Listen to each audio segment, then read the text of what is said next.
Luc Vigneault, merci beaucoup d'être avec nous. Bien, merci à vous de m'inviter, c'est vraiment un plaisir. Vous avez reçu un doctorat honorifique de l'Université Laval. Quel sentiment vous avez d'avoir reçu ça? D'abord, plein d'émotions. Hein? J'ai reçu ça hier. C'est vraiment très émotif, mais en même temps, je me pince encore. Hein?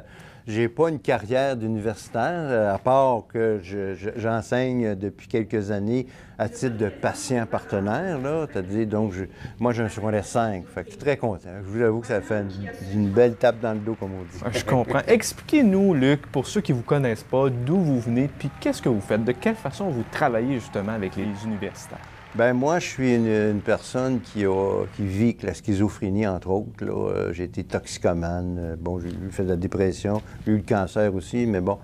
Ce qui fait que je viens d'une époque où c'était une approche très paternaliste. Le médecin, il sait tout, et voilà la prescription, allez et ne péchez plus. Alors que maintenant, c'est une approche plus de comprendre la personne, de comprendre d'où elle vient. Il faut tenir compte du patient. Il faut parler avec elle, puis il faut être son égal. Donc, il faut baisser le piédestal. Le patient, c'est le seul expert des conséquences de la maladie sur sa vie.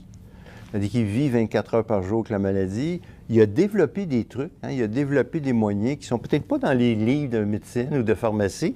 Puis le professionnel, médecin, pharmacien, c'est l'expert des soins ou des médicaments. Et là, c'est deux experts qui se rencontrent. Et c'est là, en discutant, bien, on fait ensemble un peu la prescription.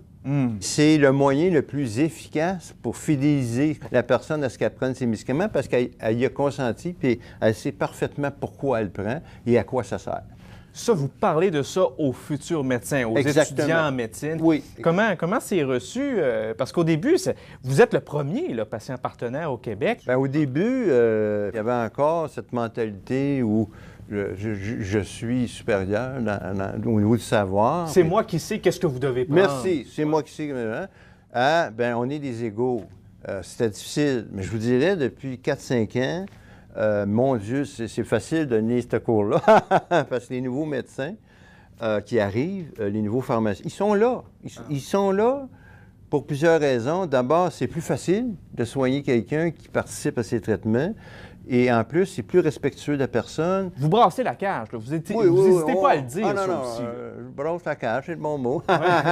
Bien, effectivement, là-dessus, j'ai co-dirigé un ouvrage grand public avec Tania Lecomte, qui est psychologue à l'Université de Montréal, et d'autres scientifiques puis des personnes. J'ai demandé aux gens, c'est quoi l'état de situation, là? Pas des ragots, puis pas du mémérant, l'état de situation scientifique. Bien, on apprend que nos plus grands stigmatiseurs, c'est nos soignants. Ça, c'est dans la littérature scientifique. Ils sont dans la négation. Non, on ne fait pas ça. Nous, on ne fait pas ça. On fait pas quoi? De la stigmatisation. Oui, mais des exemples. Quelqu'un qui arrive à l'hôpital. Bien, premièrement, quand tu arrives de ton propre chef, bien, les unités sont barrées à clé. Oui. Si vous allez en cardiologie, c'est pas barré. Si vous allez en psychiatrie, c'est toujours barré. C'est une forme de stigmatisation, parce que les gens qui sont là, d'abord, ne sont pas tous dangereux. Hein? 90 des gens qui se présentent en psychiatrie arrivent de leur propre chef. On devrait pouvoir les laisser circuler. Ensuite de ça, les salles d'isolement et contention, ça existe encore, alors que l'Organisation mondiale de la santé a clairement dit que c'était de la torture. C'est pas moi qui le dis. Là. Donc, il faut abolir ça. 80 des gens qui ont des troubles mentaux sévères ne travaillent pas. Imaginez, on est en pénurie de main-d'œuvre, on ne travaille pas, c'est aucun sens. Beaucoup d'entre nous, on est près du marché du travail, on serait prêt à travailler, mais non, quelqu'un est sentimental, non. La stigmatisation est souvent plus lourde à porter que la maladie mentale, ce que les gens nous rapportent. Donc, c'est pour ça que j'en fais un peu mon combat. Et puis, je suis content que l'Université Laval, la faculté de pharmacie, m'ait octroyé un doctorat honoris causa en disant « Oui, Luc, on comprend, puis c'est vrai ce que tu dis, c'est vrai, puis il faut porter ce message-là. » S'il y avait eu les ressources ou l'approche que vous préconisez à l'époque, lorsque vous aviez vos soucis, appelons-le comme ça, est-ce que vous avez confiance que les choses auraient pu être différentes? Bien, les choses seraient différentes parce que je ne serais pas traumatisé.